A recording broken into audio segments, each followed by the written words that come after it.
Chachenko. Huh? Chachenko, you be bad person. What I do? You dey ask me. No be you go sell fridge for me. We almost buy me.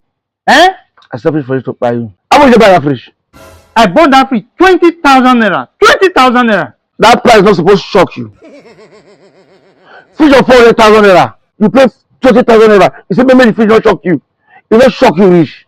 Supposed shock you now, Okay, you want buy me, abi? You want buy me? So that my piece of land you carry on. I know your mind. Your mind no free. But I will surprise you. My God no shame me. You be bad man. Now Chipati could worry you. Now you money take the GPS. So how you will come?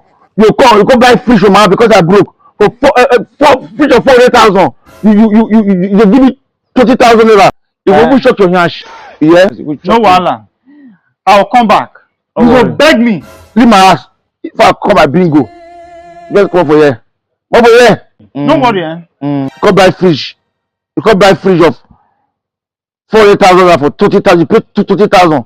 You see, make the fridge not shock you. It never shock you, rich. It must shock you. Because the fight Chipatico.